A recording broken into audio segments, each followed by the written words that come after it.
Hello students. So in this session we will discuss about the codominance. Okay, as per the word, look, जिस हिसाब से word होगा उस हिसाब से उस तरीके से उसका मीनिंग भी होगा, उस तरीके से वो रिस्पॉन्स भी देगा। जैसे कि यहाँ पे आपको लिखा है को, सो कोडोमिनेंस का मतलब क्या होता है? टुगेदर। टुगेदर मतलब के साथ में। जैसे कि पहले हमने इनकम्प्लीट डोमिनेंट पढ़ा था, तो इनकम्प्लीट डोमिनेंट में कैसा होता है? Neither any L is dominant. कोई एल हम डोमिनेंट नहीं बोल सकते। ऐसा नहीं बोल सकते कि रेड कलर का जो फ्लावर है वो डोमिनेंट है या वाइट कलर का जो फ्लावर है वो डोमिनेंट है। वो इनकम्प्लीट डोमिनेंट हुआ, राइट?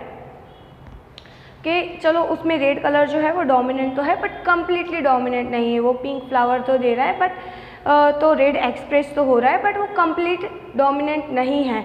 मतलब कि neither L is complete dominant. But अगर मैं को डोमिनेंस की बात करूँ तो को डोमिनेंस का मतलब होता है together. That means both L R dominant. दोनों एल डोमिनेंट है। अगर हम लोग हिट्रोजाइगस कंडीशन की बात करें, एक हिट्रोजाइगस जीनोटाइप की बात करें, तो हिट्रोजाइगस जीनोटाइप में दोनों कंप्लीटली डोमिनेंट है। हम किसी को रेसेसिव बोल सकते नहीं है, बिकॉज ये चीज़ हम कब बोल सकते हैं? जब दोनों एक्सप्रेस हो गए। लुक, हम डोमिनेंट किसको बोलते हैं? कि अगर टू एलेल्स प्रेजेंट है और ये टू एलेल्स में से जो एलेल एक्सप्रेस होता है हम उसको डोमिनेंट बोलते हैं, और जो एक्सप्रेस नहीं हो पाता हम उसको रेसेसिव बोलते हैं। बट अगर समझो कोई कंडीशन ऐसी आई कि दोनों एलेल एक्सप्रेस हो रहे हैं, both alleles are going to be express, तो हम वो कंडीशन को क्या बोलेंगे? तो उसको हम लोग कोडोमिनेंस बोलेंगे, बिकॉज दोनों एलेल एक्सप्रेस होने वाले हैं एक साथ। ओके, चलो हम यहाँ पे बात करते हैं, एक सिंपल एग्जाम्पल से बात करते हैं कि समझो एक रेड कैटल है और एक वाइट कैटल है। अगर इनके बीच में क्रॉस ब्रीडिंग करवाया जाए तो समझो मैंने रेड के लिए लिया है कैपिटल आर एंड वाइट के लिए मैंने लिया है कि WNW, राइट, कैपिटल W। अब देखो तो F1 जनरेशन में जो आपको कलर मिलेगा वो कैसा मिलना चाहिए, राइट? तो इन दोनों के इन बिटवीन होना चाहिए। मतलब ये भी हमको पिंक कलर की काऊ मिलनी चाहिए। सपोज मैं यहाँ पे ले लेती हूँ रेड एंड वाइट, तो हमको ग्रे कलर की काऊ मिलनी चाहिए अगर ये इनकम्प्लीट डोमिनेंस है तो। बट ऐसा रिजल्ट यहाँ पे मिलता नहीं है। यहाँ पे इन दोनों का इन बिटवीन कलर आपको नहीं मिलेगा। यस, इंटरमीडिएट तो मिलेगा यहाँ पे। जैसे इनकम्प्लीट में इंटरमीडिएट मिल रहा था, वैसे यहाँ पे भी F1 जनरेशन आपको इंटरमीडिएट ही मिलेगी। बट यहाँ पे आपको कंप्लीट डोमिनेंस देखने मिलेगा दोनों एलेल का। तो समझो जैसे कि ये काऊ की बॉडी में ले लेती हूँ, ठीक है? सपोज ये काऊ की बॉडी है तो उसकी होल बॉडी समझो वाइट है, तो वो वाइट बॉडी के ऊपर आपको रेड पैचेस देखने मिलेंगे। क्या देखने मिलेगा? रेड पैचेस देखने मिलेंगे, राइट?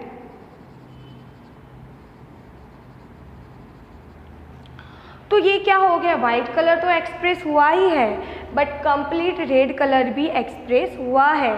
दोनों एलेल एक्सप्रेस हुए हैं, जीन के दोनों एलेल एक साथ एक्सप्रेस हुए हैं, तो हम इस चीज़ को क्या बोलेंगे? कोडोमिनेंस बोलेंगे। Is it clear? जब दोनों एलेल एक्सप्रेस हो गए तब हम उसको कोडोमिनेंस बोलेंगे। That means together white and red दोनों कलर टुगेदर एक्सप्रेस हुए हैं। चलो मैं इसको बोल देती हूँ F1 जनरेशन इज रॉन। अगर मैं इसको रॉन कलर बोल देती हूँ, ठीक है, तो हमको F1 जनरेशन में सारी 100% काऊ, समझो ये काऊ मैंने लिया है तो 100% काउस कैसी होगी?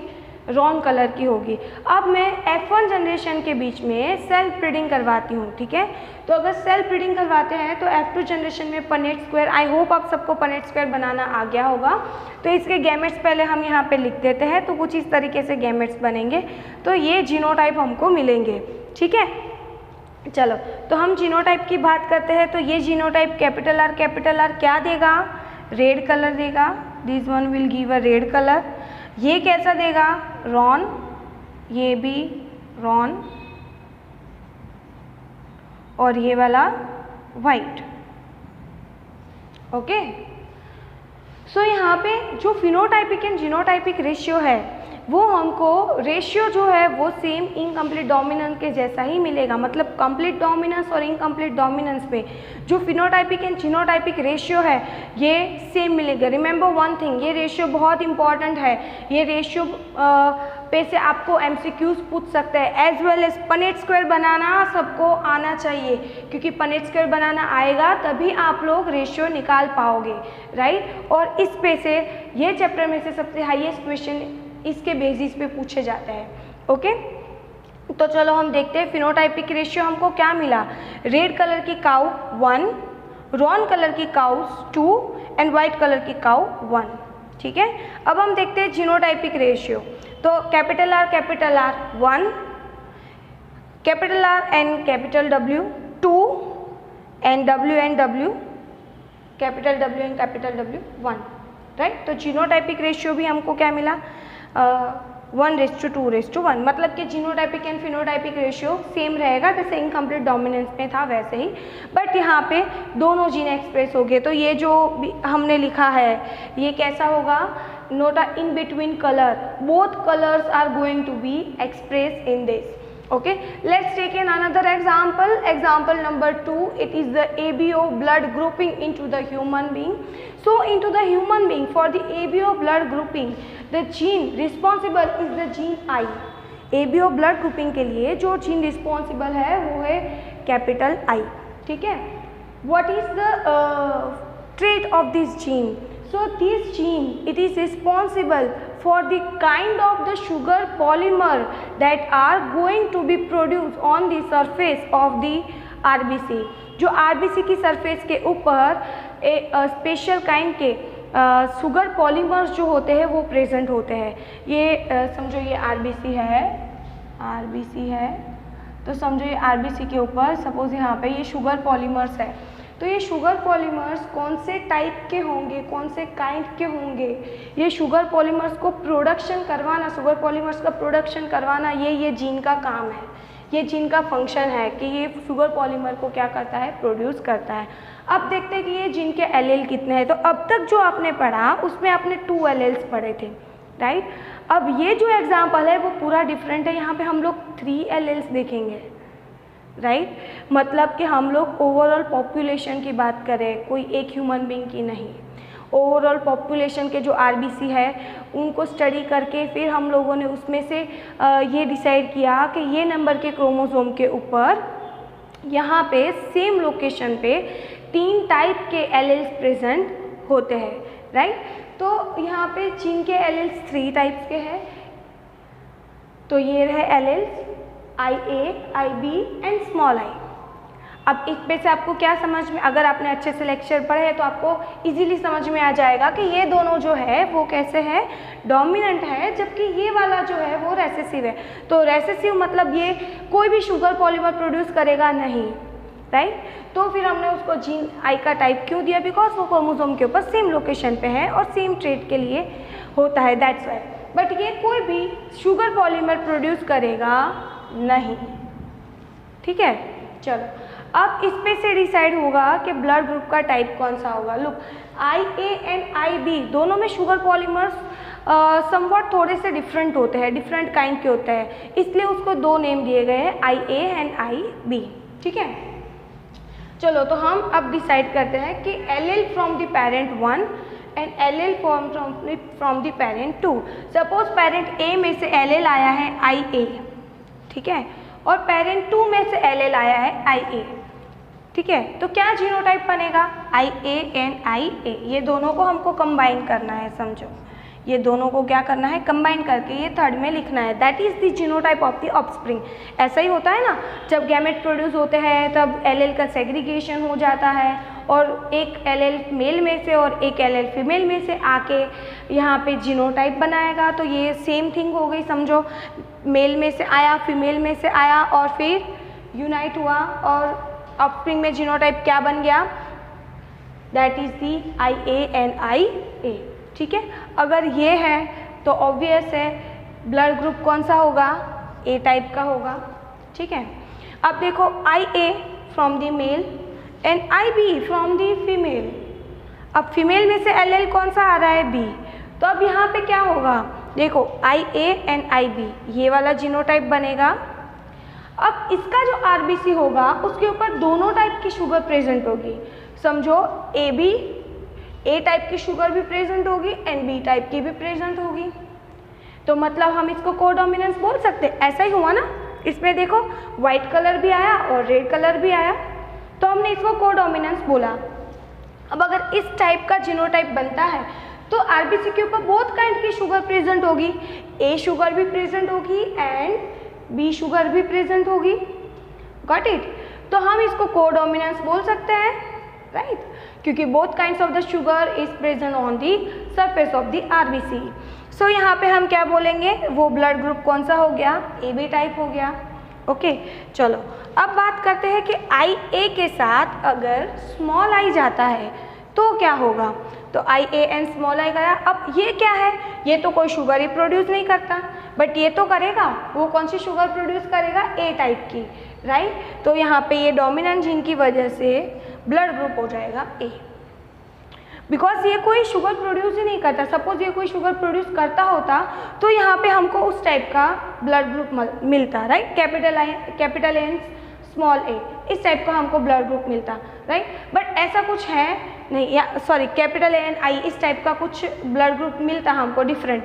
बट यहाँ पे ये कोई शुगर प्रोड्यूस ही नहीं कर रहा है, तो जो टाइप की शुगर है वो टाइप का ब्लड ग्रुप हम कंसिडर करेंगे, that is the A. Okay चलो अब बात करते हैं कैपिटल। सेम वही चीज़ यहाँ पे फॉलो हो रही है। अगर एक पेरेंट में से एल एल आ रहा है आई बी, दूसरे पेरेंट में से पी आई बी, तो बी बी दोनों में सेम एल एल, तो ब्लड ग्रुप कौन सा बनेगा, बी। यहाँ पे देखो बी एंड ए, तो क्या बनेगा, अगेन ए बी बनेगा, और ए बी बनेगा तो ब्लड ग्रुप क्या हो जाएगा, ए बी, राइट? अब देखो यहाँ पे ये थोड़ा सा ऊपर नीचे हो गया है।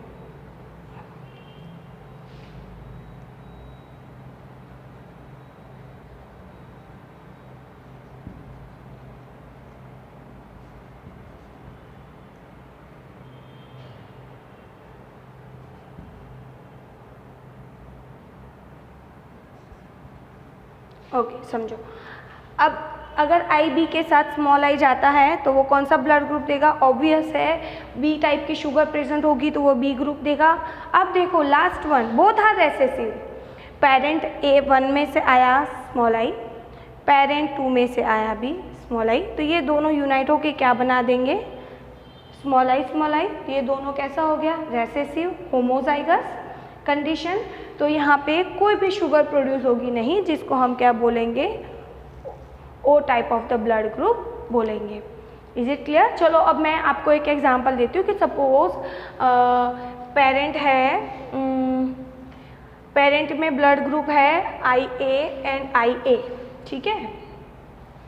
और जो ऑफस्प्रिंग है उसमें ब्लड ग्रुप है, सॉरी, और जो दूसरा पेरेंट है उसमें ब्लड ग्रुप है I A and I B.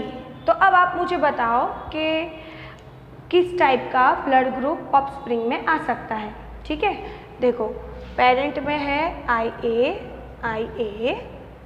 And female में है I A and I B. तो अब हमको पता करना है कि ऑफस्प्रिंग में कौन सा ब्लड ग्रुप आएगा या कौन से ब्लड ग्रुप आने की पॉसिबिलिटीज़ है। तो समझो अगर ये इसके साथ जाएगा तो फिनोटाइप क्या बनेगा, ए ए, सॉरी जीनोटाइप क्या बनेगा, ए ए, तो ब्लड ग्रुप क्या आएगा, ए, ठीक है? अगर ये इसके साथ जाएगा तो ब्लड ग्रुप क्या आएगा, ए बी। यहाँ पे ए है, यहाँ पे बी है, तो ब्लड ग्रुप क्या आएगा, ए बी। अब ये जाएगा अगेन ए, ये जाएगा तो अगेन ए बी, तो ब्लड ग्रुप कैसा आ सकता है, ए आ सकता है या तो ए बी आ सकता है। Got it? तो इस तरीके से आपको एमसीक्यू सॉल्व करने हैं। मे बी ऐसा भी हो सकता है कि आपको ऐसा बोला हो कि चाइल्ड में ये ऑफस्प्रिंग्स जो है उसमें इस टाइप का ब्लड ग्रुप है, तो पेरेंट में कौन सा होगा, ठीक है? चलो ऐसा भी एक एग्जाम्पल हम लोग देख लेते हैं।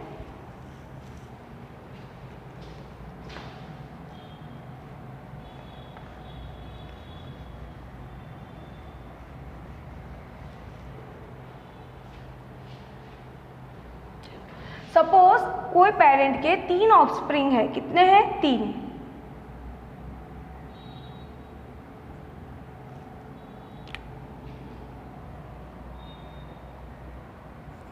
जिसमें ब्लड ग्रुप है, ये 3 ऑफस्प्रिंग के ब्लड ग्रुप है, एक में है ए, दूसरे में है ए बी और तीसरे में है ओ। 3 ऑफस्प्रिंग है, मतलब एक पेरेंट के 3 बच्चे हैं जिसमें ये तीनों के ब्लड ग्रुप यहाँ पे दिए हैं। तो पेरेंट में जो एलेल्स है वो किस टाइप के होंगे, या उनका जो जीनोटाइप है वो किस टाइप का होगा। तो ये कब आ सकता है, समझो, अगर कैपिटल ए मिक्स हुआ तो ए आ सकता है, ठीक है। तो ये तो पॉसिबल नहीं है, बिकॉज दूसरे ऑफस्प्रिंग में कौन सा है, बी भी आता है, मतलब फीमेल में बी होना ज़रूरी है, ठीक है। तो अगर हम ए बी ले लेते हैं, चलो हमने ये लिया कि कैपिटल आई ए, चलो हमने ये ले लिया कि मेल में से आ रहा है ये और फीमेल में से आ रहा है ये, तो हमको ए बी ब्लड ग्रुप मिलेगा, ठीक है। तो दैट मीन्स एक तो एल फिक्स हो गया, 1 एल इज फिक्स्ड कि एक में आई है एक में बी है। बट अब यहाँ पे क्या बोला है कि ये भी बोला है कि ओ ग्रुप भी आ रहा है, तो ओ कब आएगा, तो क्या होना चाहिए, I इंटू आई होगा, ठीक है। तब ब्लड ग्रुप कौन सा मिलेगा, सॉरी मैं यहाँ पे लिखती हूँ, अगर I इंटू आई होगा तब ब्लड ग्रुप क्या मिलेगा, O मिलेगा, मतलब दोनों रेसेसिव एक साथ हो गए तब O मिलेगा, राइट ना। तो अब देखो कि हम यहाँ पे पेरेंट में मैं लिख देती हूँ ये वाला। अब चेक